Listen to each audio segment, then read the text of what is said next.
حدیث number 87 page 80. حدثنا عمرو بن علی حدثنا عبد الاعلی حدثنا خالد عن ابی قلابة قال حدثني انس بن مالك ان رسول الله صلی اللہ علیہ وسلم قال ان لكل امة امينا وان اميننا ايتها الامة ابو عبیدۃ بن الجراح. امام بخاری کہتے ہیں کہ ہم سے عمرو بن علی نے حدیث بیان کی، انہوں نے عبد الاعلی سے سنا، انہوں نے خالد سے، انہوں نے ابو قلابہ سے، انہوں نے کہا حدثنی انس بن مالک. ابو قلابہ کہتے ہیں مجھے انس بن مالک نے، جو صحابی ہیں، رسول اللہ صلی اللہ علیہ وسلم کے ساتھی ہیں، آپ کے خادم ہیں، آپ کے محبوب ہیں، انہوں نے مجھے بتایا ان رسول اللہ صلی اللہ علیہ وسلم قال کہ رسول اللہ صلی اللہ علیہ وسلم نے فرمایا ان بے شک لکل امت ہر امت کا امینن ایک امین ہوتا ہے، ہر امت میں ایک خاص امین ہوتا ہے. وَإِنَّ أَمِينَنَا اور بے شک ہمارے امین ایتها الامۃ اے امت ابو عبیدۃ بن الجراح ابو عبیدہ بن جراح ہیں. اگلی حدیث بھی اس سے ملتی جلتی ہے. 88 حدثنا مسلم بن ابراہیم حدثنا شعبۃ عن ابی اسحاق عن صلۃ عن حذیفۃ رضی اللہ عنہ قال قال النبی صلی اللہ علیہ وسلم لأہل نجران لأبعثن حق امین فاشرف اصحابہ فبعث ابا عبیدۃ رضی اللہ عنہ. امام بخاری کہتے ہیں کہ ہم سے مسلم بن ابراہیم نے بیان کیا، یہ امام بخاری کے استاد ہیں، ان کی کنیت ہے ابو عمرو الازدی، قبیلہ ازد سے تعلق رکھتے ہیں. انہیں شعبہ نے بتایا، حدثنا شعبہ، انہیں ابو اسحاق نے بتایا، انہیں صلہ نے، صلہ بھی نام ہے، انہیں حذیفہ رضی اللہ عنہ. حذیفہ کون ہے؟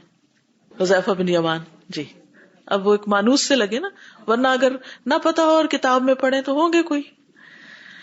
رضی اللہ عنہ قال قال النبی صلی اللہ علیہ وسلم، نبی صلی اللہ علیہ وسلم نے فرمایا لأہل نجران، اہل نجران سے. یمن کے قریب ایک شہر ہے، تو یمن والے یعنی اہل نجران تھے، یعنی یمن تو ایک بڑے علاقے کا نام ہے نا. اس وقت بھی آپ دیکھیں کہ پورا ملک جو ہے دو یمن ہے، جنوبی یمن اور شمالی یمن، اور ان کو ملا کے وہ پورا علاقہ یمن کا بنتا ہے. تو اس کے ساتھ ہی کیا ہے نجران. تو جب نجران والوں کی بات ہوئی تو ایک جنرل نیم کے طور پر جیسے کسی علاقے کا نام لیا جاتا ہے، کسی ملک کا نام لیا جاتا ہے کبھی، اور کبھی اس کے کسی ایک خاص شہر کا یا ٹاؤن کا نام لیا جاتا ہے. تو اہل نجران سے آپ نے فرمایا، اور نجران میں رہنے والے کون تھے؟ دراصل نصارہ تھے، عیسائی تھے. سورۃ آل عمران کے شروع میں اہل نجران کے ساتھ آپ صلی اللہ علیہ وسلم کے ایک مذاکرے کا اور مکالمے کا ذکر آتا ہے نا، اور پھر مباہلہ بھی ہوا تھا. تو آپ نے اہل نجران سے کہا لأبعثن حق امین، میں ضرور بھیجوں گا اس شخص کو جو سچا امانت دار ہے. حق یعنی واقعی حقیقی معنوں میں امانت دار ہے. فاشرف اصحابہ، تو صحابہ کی نگاہیں اٹھ گئیں کہ کس کو بھیجتے ہیں، کس کا نام آتا ہے، کون ہے وہ. فبعث ابا عبیدۃ رضی اللہ عنہ، آپ نے ابو عبیدہ رضی اللہ عنہ کو بھیجا.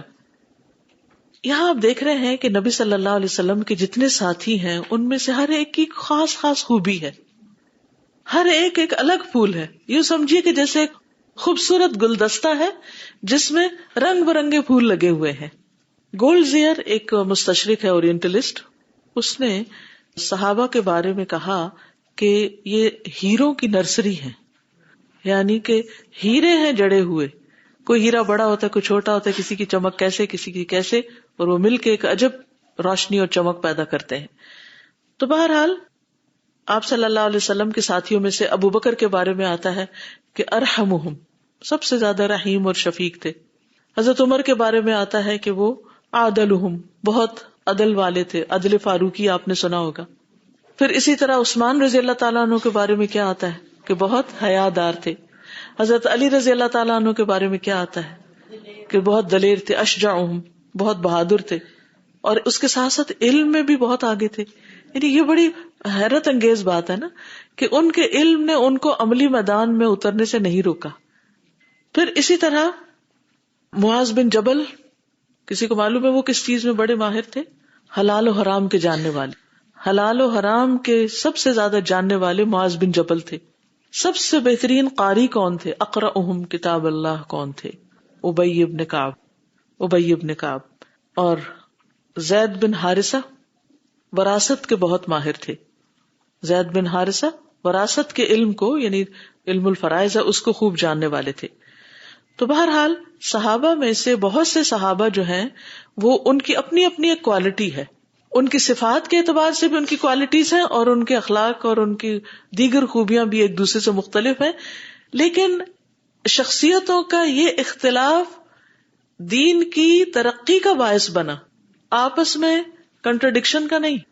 کیونکہ کسی بھی کام کو کرنے کے لیے مختلف صلاحیتوں کے لوگ چاہیے ہوتے ہیں، اور ہر ایک اپنی اپنی جگہ بہترین ہوتا ہے. آپ بھی اپنا پوٹینشل پہچانیے، دیکھیے کہ آپ کے اندر کون سی صلاحیت زیادہ ہے، آپ کس چیز میں بہت اچھے ہیں، آپ اپنے آپ کو دوسروں کے مقابلے میں کس چیز میں بہتر پاتے ہیں. تکبر کے طور پر نہیں، فخر کے طور پر نہیں، بلکہ اس اعتبار سے کہ آپ اپنی اس صلاحیت کو اللہ کی رضا حاصل کرنے کے لیے خوب استعمال کر سکیں. سوچئے، ہے کوئی خاص خوبی آپ میں جو صبر ہے، اور آپ پکانے میں اچھے ہیں، آپ گھر کی صفائی میں اچھے ہیں، آپ کس چیز میں اچھے ہیں؟ یعنی ہر شخص کسی ایک چیز کا تو ماہر ہونا ہی چاہیے. یعنی آپ کے اندر کوئی نہ کوئی مہارت تو ہونی ہی چاہیے. اور اگر آپ کے اندر کوئی خاص مہارت نہیں اور آپ نے اپنے آپ کو چمکایا نہیں اس اپنی خاص خوبی میں جو اللہ نے آپ کو دی تھی، وہ خاص ٹیلنٹ جو آپ کو ملا تھا، وہ خاص صلاحیت جو آپ کو دی گئی تھی، وہ خاص ماحول جو آپ کو دیا گیا تھا، وہ خاص تعلیم جو آپ کو ملی اوروں کو نہیں ملی، وہ خاص مواقع اپرچونٹیز جو آپ کو ملی اوروں کو نہیں ملی، وہ کیا ہے؟ اپنی اس چیز کو اللہ کے راستے میں لگائیے، اللہ کی خاطر لگائیے. اور وہ صرف ایک پڑھنا پڑھانا ہی نہیں ہو سکتا. ہر انسان کو اللہ تعالیٰ نے مختلف طرح کی صلاحیتیں بخشی، لیکن اس کا یہ مطلب نہیں کہ ایک چیز آپ کو ملی تو اس کے بعد باقی چیزوں، باقی نیکیوں میں آپ پیچھے ہی رہ جائیں. حضرت عثمان رضی اللہ عنہ کی خاص خوبی حیا تھی، لیکن اس کے ساتھ ساتھ وہ کس قدر انفاق فی سبیل اللہ کرنے والے تھے. اسی طرح باقی صحابہ بھی. تو بہرحال اس میں ہم دیکھتے ہیں کہ نبی صلی اللہ علیہ وسلم حضرت ابو عبیدہ کی خاص خوبی جو بتاتے ہیں وہ کیا ہے؟ امانت داری. اب دیکھیے کہ جبریل علیہ السلام نبی صلی اللہ علیہ وسلم کے پاس وحی لے کر آئے تھے. سب سے پہلا علم تو ہمیں ان کے ذریعے ملا نا، آسمان سے زمین تک لائے. ان کی صفت کیا ہے؟ امین، روح الامین. پھر آپ دیکھیے کہ جبریل امین کے بارے میں سورۃ التکویر میں آتا ہے مطاع ثم امین وما صاحبکم بمجنون. ٹھیک ہے، تو امین ہے جبریل علیہ السلام. رسول اللہ صلی اللہ علیہ وسلم امین ہے. آپ نے فرمایا کیا تم مجھے امین نہ سمجھو گے حالانکہ میں آسمان والوں میں امین سمجھا جاتا ہوں. یعنی آپ کی امانت کی گواہی صرف زمین والے نہیں، آسمان والے بھی دیتے ہیں. آسمان سے صبح و شام میرے پاس خبریں آتی ہیں. جب حجر اسود کو نصب کرنے کا وقت آیا خانہ کعبہ میں کی جب تعمیر ہوئی تھی آپ کی بعثت سے پہلے، تو نبی صلی اللہ علیہ وسلم جب سب سے پہلے تشریف لائے تو انہوں نے کہا کہ اتاکم الامین، تمہارے پاس الامین آ گیا ہے. یعنی آپ کو وہ الامین کہہ کے پکارتے تھے. نبی صلی اللہ علیہ وسلم نے فرمایا ابن عباس سے کہ 4 خصلتیں اگر تم میں موجود ہوں تو دنیا میں سے کچھ بھی گم ہو جائے تو کوئی افسوس نہیں. وہ یہ ہیں 4 خوبیاں. کردار میں 4 باتیں. نمبر 1 سچی گفتگو، سچی بات، کسی بھی طرح جھوٹ نہیں بولنا. نمبر 2 امانت کی حفاظت. نمبر 3 اچھا اخلاق. اور نمبر 4 رزق کی پاک دامنی، پاک رزق، صاف رزق. رسول اللہ صلی اللہ علیہ وسلم نے یہ بھی فرمایا اگر تم پسند کرتے ہو کہ اللہ اور اس کے رسول تم سے محبت کریں. کون کون پسند کرتا ہے؟ سب کرتے ہیں. اللہ اور اس کے رسول تم سے محبت کریں تو 3 عادتوں کی حفاظت کرو. یعنی 3 عادتیں اپنے اندر ضرور لاؤ: سچی بات، امانت کی ادائیگی، اور اچھی ہمسائیگی، اچھا ہمسایہ ہونا. اچھا ہمسایہ ہونا صرف گھر میں ہی نہیں، جہاں بھی آپ ہوں. کیونکہ صاحب الجم جو آپ کا ساتھی ساتھ بیٹھا ہوا ہے اس کے ساتھ بھی آپ کو کیا کرنا ہے؟ اچھا رویہ اختیار کرنا. مثلاً یہاں آپ جو بیٹھے ہوئے ہیں تو یہاں بھی آپ کے ہمسائے ساتھ ساتھ ہیں، ان کا خیال رکھیے. یعنی بیٹھے ہوئے اس طرح نہیں بیٹھیے کہ آپ کا گھٹنا دوسرے کے اوپر ہو اور وہ بےچارا شرم کے مارے ہلے جلے نہ کہ کلاس ڈسٹرب ہوگی یا یہ کہ آپ کو برا لگے گا. اسی طرح اگر آپ کا ساتھی آپ کے ساتھ بیٹھ کر سو رہا ہو، سکینت اس پہ نازل ہو رہی ہے اور گہری نیند میں چلا گیا، ایسا ہو جاتا ہے کبھی، تو اچھے ساتھی کون ہوں گے؟ جو اپنے ساتھیوں کو بھی دیکھیں کہ یہ بھی پڑھ رہے ہیں یا نہیں، یہ بھی لکھ رہے ہیں یا نہیں. اگر انہیں کوئی ضرورت پیش آ جائے، ان کا قلم کام کرنا چھوڑ دے تو کیا کریں؟ شیئر کریں. اچھی ہمسائیگی کو کنٹینیو کر لیتے ہیں کہ ہمارے یہاں بھی بہت سارے ہمسائے ہیں اور پارکنگ کے معاملات آج کل الحمدللہ ماشاءاللہ بہت بہنیں ہر جگہ سے آ رہی ہیں، تو تھوڑی تھوڑی شکایات آنی شروع ہو گئی کہ گاڑیاں ان کی انٹرنسز نہ بلاک کریں اور اس طرح. تو میں سوچ رہی تھی کہ ہم دین پڑھتے ہوئے خاص طور پہ اچھی ہمسائیگی کا خیال کریں، اور یہ بھی ہمارے امانت دار ہونے میں ہے. اور اوور آل کسی بھی جگہ پہ کوئی بھی رولز گائیڈ لائنز کو ایسی چیزیں ہوتی ہیں ان کو فالو کرنا بھی تو امانت داری ہے استاذہ. تو اس چیز کا reminder for myself and everyone. بالکل. اور پارکنگ کے معاملے میں خاص طور پر احتیاط کریں، کیونکہ اسکارف لے کر جب ہم باہر نکلتے ہیں تو سب ہمیں کس حیثیت سے دیکھتے اور پہچانتے ہیں. مسلمان اس وقت ہم تبلیغ کر رہے ہوتے ہیں کیسے؟ اپنے عمل سے.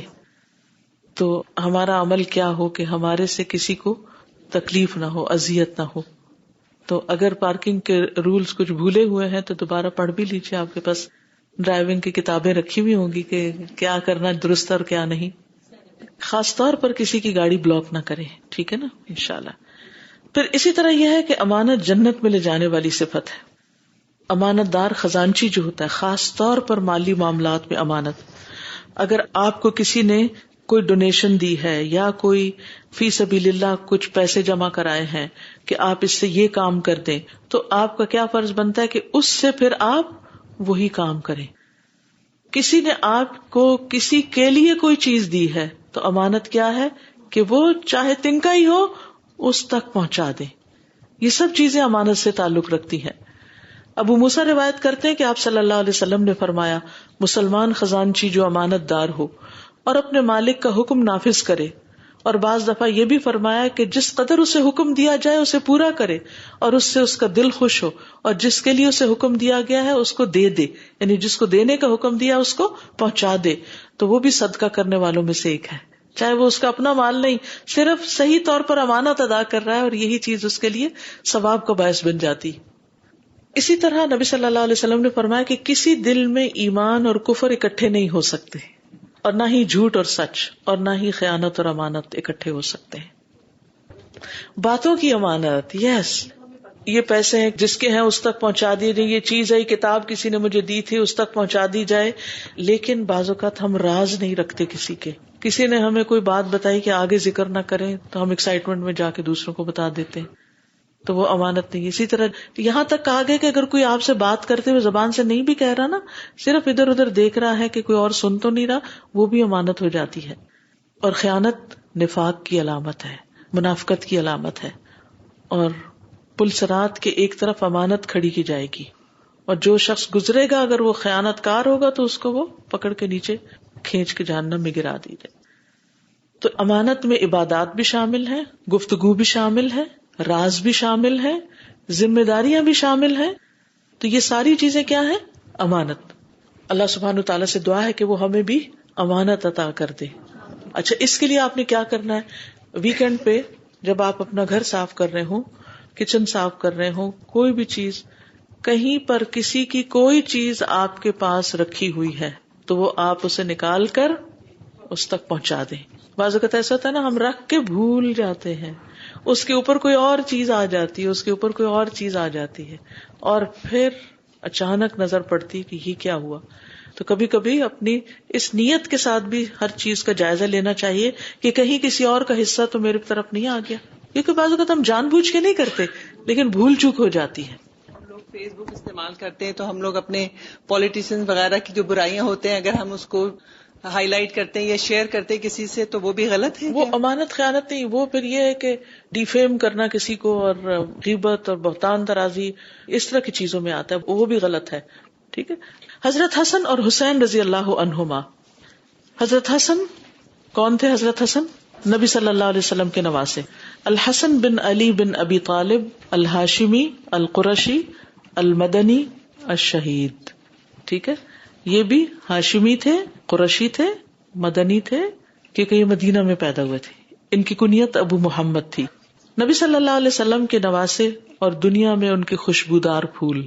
اہل جنت کے نوجوانوں کے سردار. کون ہے؟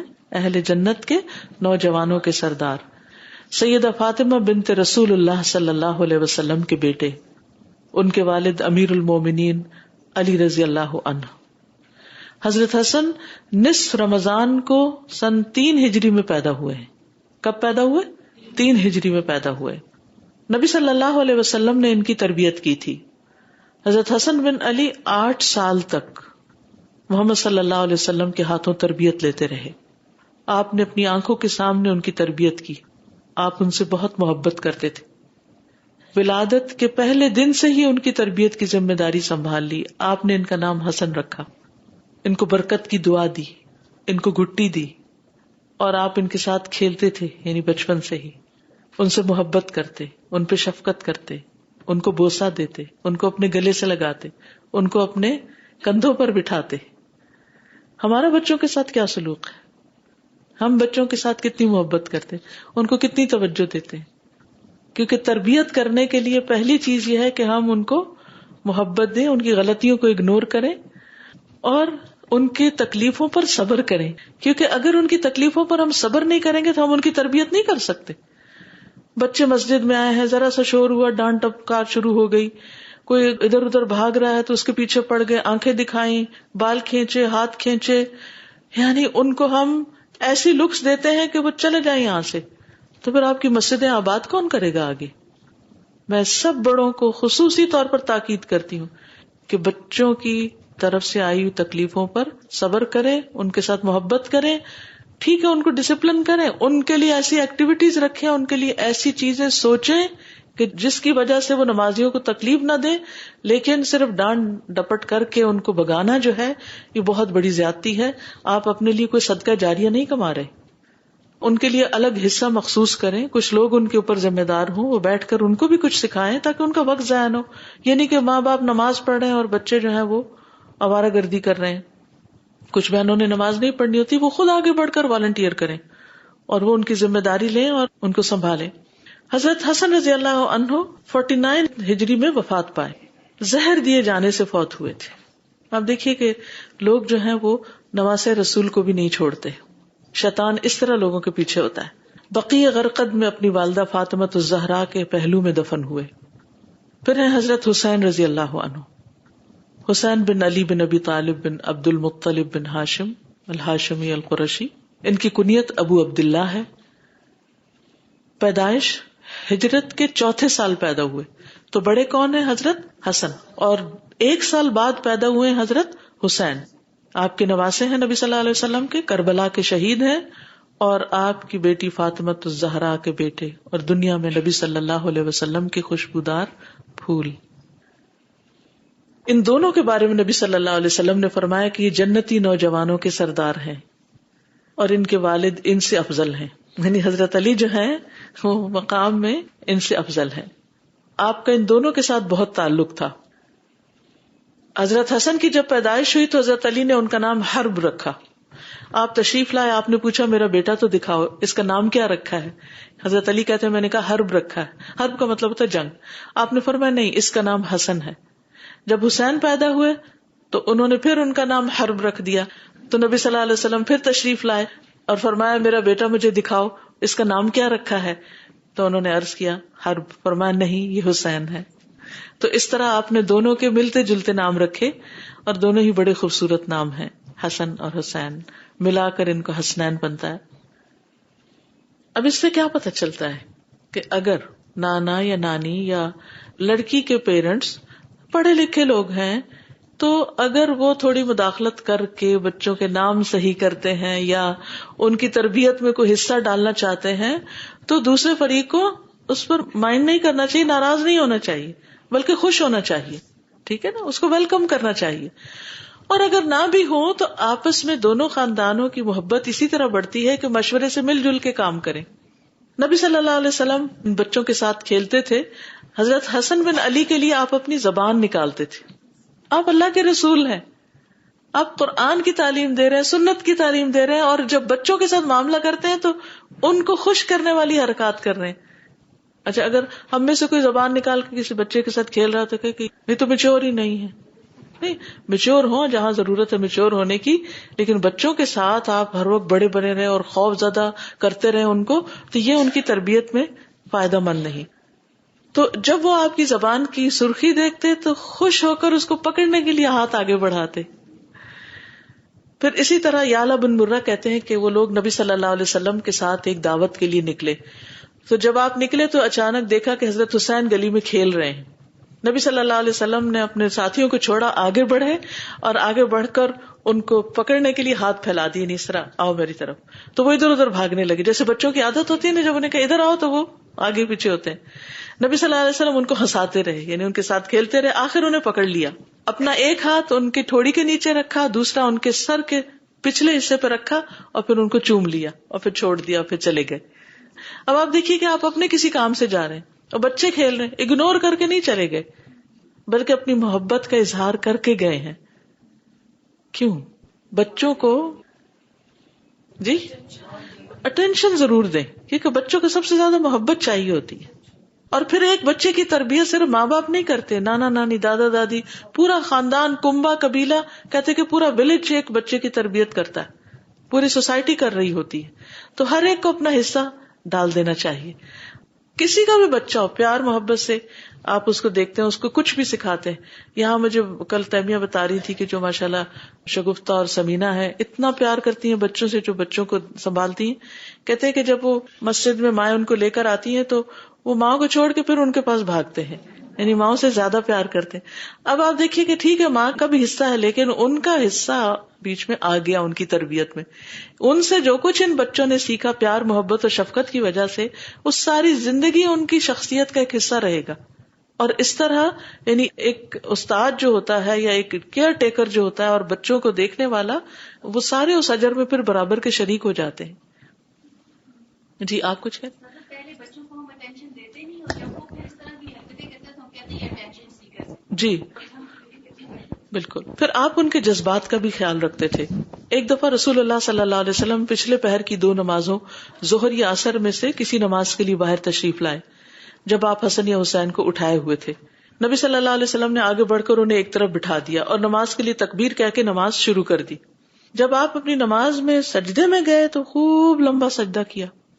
تو عبداللہ بن شداد کہتے ہیں کہ میں نے سر اٹھا کے دیکھا اتنا لمبا سجدہ کیوں ہے. یعنی بعض اوقات ایسا تھا انسان سوچتے شاید کوئی میں مس کر کے میں نے سنا نہیں کہ اللہ اکبر امام نے کہی ہے. تو میں نے دیکھا کہ بچہ آپ کی پشت پر سوار تھا اور آپ سجدے میں تھے، تو میں دوبارہ پھر سجدے میں چلا گیا. جب رسول اللہ صلی اللہ علیہ وسلم نماز سے فارغ ہوئے تو لوگوں نے عرض کیا یا رسول اللہ صلی اللہ علیہ وسلم، آپ نے تو آج نماز میں بہت ہی لمبا سجدہ کروایا، ہم سمجھے کوئی حادثہ ہو گیا یا آپ پر کوئی وحی نازل ہو رہی، کیونکہ وحی جب نازل ہوتی تھی تو آپ دنیا سے لا تعلق ہو جاتے تھے. آپ نے فرمایا ان میں سے کچھ بھی نہیں ہوا، البتہ میرا یہ بیٹا مجھ پہ سوار ہو گیا تھا اور میں نے اس کی خواہش کی تکمیل سے پہلے جلدی میں اپنے آپ کو مبتلا کرنا اچھا نہ سمجھا، یعنی جلدی نہ کی کہ میں بس اس کو ہٹاؤں. ہمارے ہاں کیا ہے، اگر کوئی نماز پڑھ اور بچہ قریب آئے اور دوسرا پکڑ کے اس کو کھے، وہ چیخ داڑ رہا ہے اور اس کو وہ پکڑ خود لے جاؤ اس کو، میں ذرا نماز پڑھ لوں. نہیں، بی پیشنٹ، ساتھ ساتھ چلنے دیں اس کو. 2-4 دن تنگ کرے گا اور اس کے بعد وہ بھی ساتھ شروع ہو جائے. اور تھوڑی سی دیر اگر آپ اس کو اپنے ساتھ لگا لیں نا، بس اتنا ہی اس کے لیے کافی ہوتا ہے، اس کے بعد وہ پھر جا کے کھیلنا شروع ہو جاتا ہے. اب آپ دیکھیے کہ اللہ کے رسول صلی اللہ علیہ وسلم سب کو نماز پڑھا رہے ہیں. اگر ہمارا کوئی امام آج یہ کام کر دے تو پھر دیکھیں کہ سارے جو مقتدی ہیں وہ کس کس طرح کی غیبت کر کے مسجد سے نکلیں گے.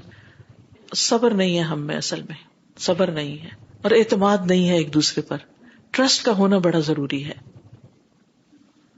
ابو ہریرہ کہتے ہیں کہ میں دن کے کسی وقت حضور صلی اللہ علیہ وسلم کے ساتھ باہر نکلا، نہ آپ کچھ فرما رہے تھے نہ میں آپ سے کچھ عرض کر رہا تھا، یعنی ہم دونوں خاموش تھے، یہاں تک کہ بنو قینقاع کے بازار میں آ گئے.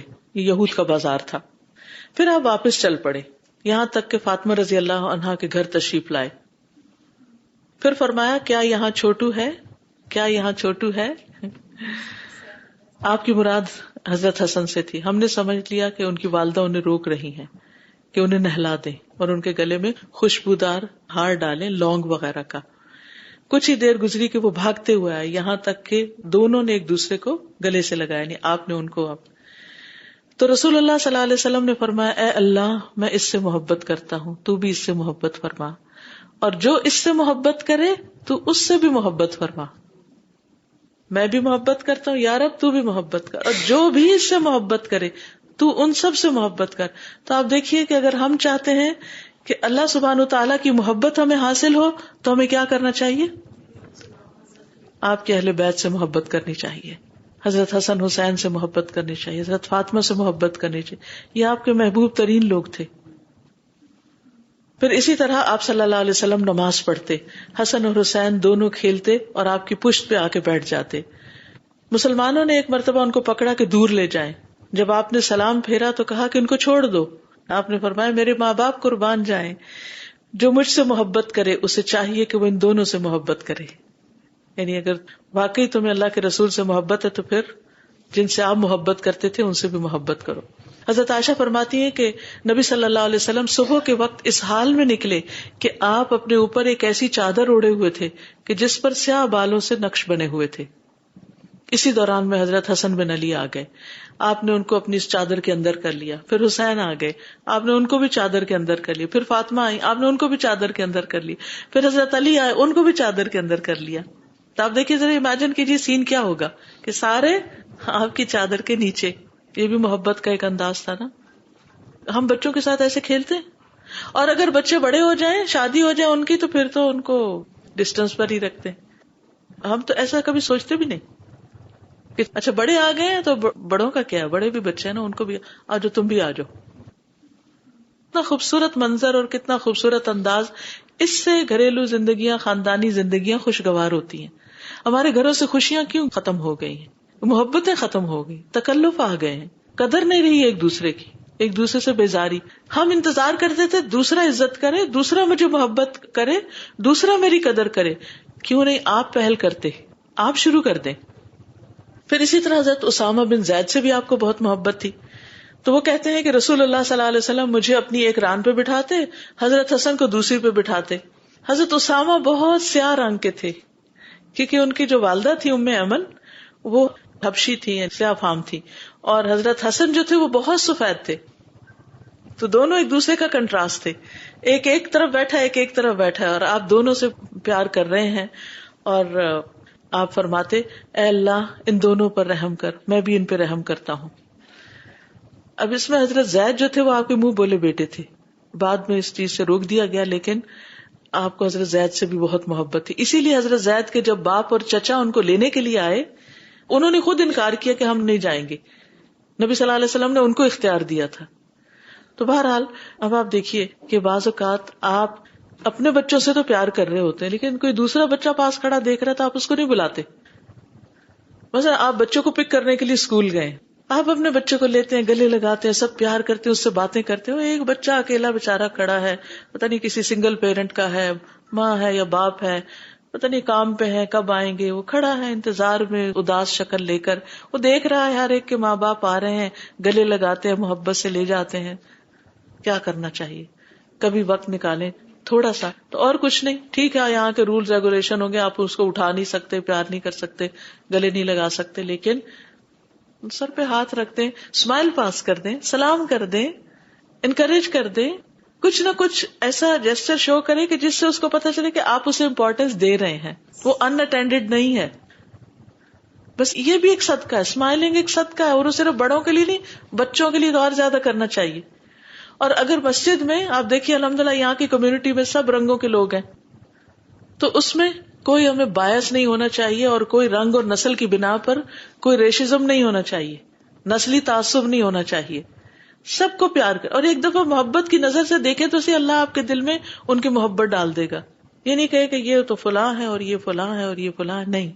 ایون میں سمجھتی ہوں کہ جن گھروں میں نان مسلم بچے، جو خواتین بچوں کی ٹیک کیئر کرتی ہیں، ان بچوں سے بھی پیار کریں، کیونکہ بچے تو بچے ہیں نا سب. پھر اسی طرح برا کہتے ہیں میں نے رسول اللہ صلی اللہ علیہ وسلم کو دیکھا کہ آپ نے حسن بن علی کو اپنے کندھے پہ بٹھا رکھا تھا اور فرما رہے تھے اے اللہ میں اس سے محبت کرتا ہوں، تو بھی اس سے محبت کر. ایک اور روایت میں آتا ہے کہ آپ نے ان کو اپنی گردن پہ بٹھایا ہوا تھا، یعنی کہ یوں دونوں ٹانگیں آگے کر کے. پھر ایاس کہتے ہیں میں نبی صلی اللہ علیہ وسلم اور حضرت حسن حسین کو آپ کے سفید خچر پر بٹھا کر اس کی باگ پکڑ کر چلا، یہاں تک کہ انہیں نبی صلی اللہ علیہ وسلم کے گھر میں لے گیا. ایک بچہ آپ کے آگے بیٹھ گیا، ایک پیچھے بیٹھ گیا. پھر اسی طرح یہ ہے کہ آپ ان کو اپنے ساتھ لپٹاتے بھی تھے، یعنی حق کرتے تھے. پھر اسی طرح یہ کہ قیامت کے دن بھی یہ نبی صلی اللہ علیہ وسلم کے ساتھ ہوں گے. اور اگر ہم چاہتے ہیں کہ آپ کے ساتھ ہم بھی ہوں تو پھر ہمیں کیا چاہیے کہ ہم آپ سے محبت کریں، آپ کے بچوں سے محبت کریں. المرء مع من احبہ. آج کے لیے اتنا ہی کافی ہے، وقت ہو گیا ہے. انشاءاللہ اس کی احادیث ہم نیکسٹ ویک پڑھیں گے.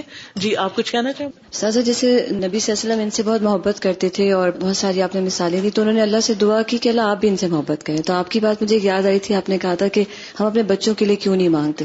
تو الحمدللہ اس دن سے ایک عادت بنائی کہ اللہ تعالیٰ میں اپنے بچوں سے محبت کرتی ہوں، آپ بھی ان سے محبت کریں. الحمدللہ. اوکے، سبحانک اللہم و بحمدک، اشہد ان لا الہ الا انت، استغفرک و اتوب الیک. السلام علیکم و رحمۃ اللہ وبرکاتہ.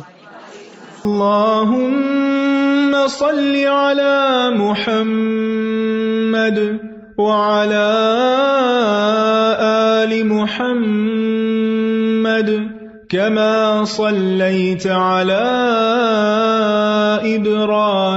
إبراهيم وعلى آل إبراهيم إنك حميد مجيد. اللهم بارك على محمد وعلى آل محمد كما باركت على إبراهيم وعلى آل إبراهيم إنك حميد مجيد.